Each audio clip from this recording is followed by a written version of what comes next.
I've been getting a lot of questions from you guys about my favorite apps that I use. There's a ton out there, but I find myself using the same apps over and over again, simply because kids love them and they're really easy to target specific goals. Now, it's important to remember, anytime you're using an iPad or a tablet, you want the experience to be interactive. The point of this video is not for you to download all these apps, open them up for your kids, and then walk away. The goal is to get kids communicating, and these apps are usually so motivating that it makes communicating really easy. Sago Mini is an app developer that has a ton of really awesome apps, but I like to start with the app Road Trip.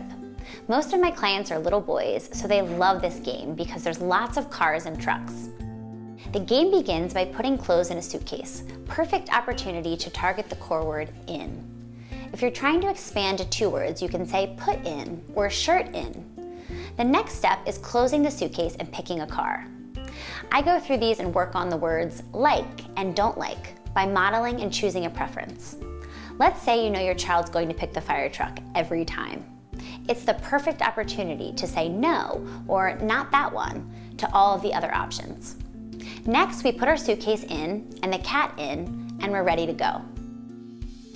The rest of the game, I usually work on the words go and stop. You can also make the car fly. Important to note, I'm always in control of the iPad. Otherwise, kids would be way more focused on playing than on communicating. Toca makes a ton of great apps, but I love Toca Kitchen because you can practice so many different words. We start by choosing a character. Most kids love the monster, but I'll let them choose which one they want and then teach them how to say that one while pointing. The next step is choosing food. I start by showing all the options and then I help kids choose one. Sometimes I'll give 2 options to make it less overwhelming. Do you want the chicken or the fish? Let's say they choose fish. Then we can try to give it to the monster. This app is great to work on social pragmatic skills because look at the monster's nonverbal body language. It's clear he does not want to eat that fish. I'll ask, does he like it? And then I can model no or not like. Next, we can cook it by putting the fish in the frying pan or in the pot or in the oven.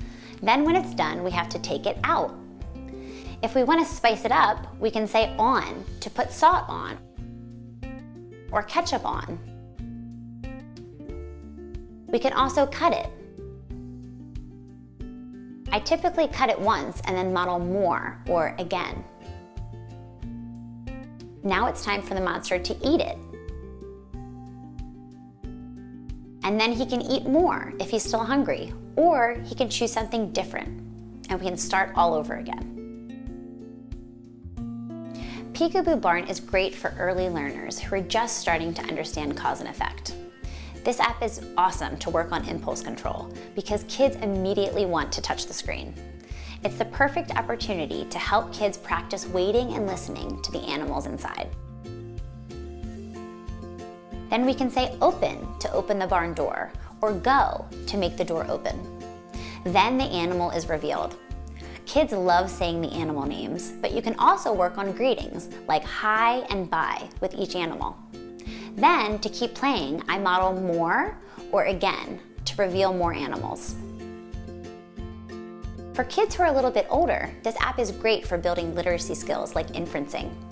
You can practice listening to each animal inside and making predictions about what animal is behind the doors. Kids love POG, and I love it too, because most kids that I work with have a hard time with verbs.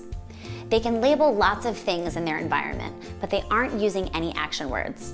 And it's really hard to form sentences without verbs.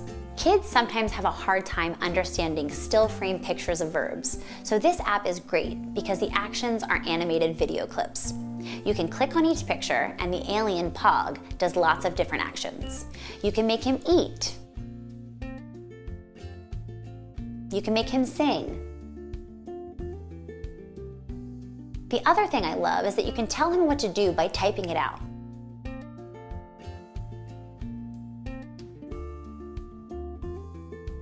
And if you happen to make a mistake, Pog tells you about it. This is great for helping kids learn letters and spelling, or to just get them started on a keyboard. The Play Home app is one of my favorite apps because there's so much you can do with it. First, pick a character, and then they can do things throughout the house. You can tell her to go. You can tell her to sit. You have her open the refrigerator and get out some milk. This app is great to help kids follow directions. Make the girl sit down and drink some milk. You can go to any room in the house and practice different routines a child might be struggling with, like getting dressed or brushing their teeth or bedtime. I also love to ask WH questions. Where do we put the pizza? Who's jumping on the trampoline? When do we brush our teeth? You can also work on concepts like on and off. You can turn the lights on and off. You can turn the television on and off. I love how easy it is to target core word vocabulary with an app like this. The possibilities are endless. Now, I'd love to hear from you guys. Have you tried any of these apps? What do you think? And if you enjoyed this video, please hit the like button and subscribe to my YouTube channel.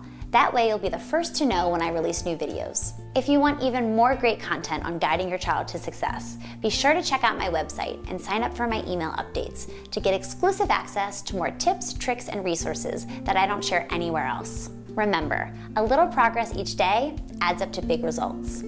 Thank you so much for watching, and I'll see you next time.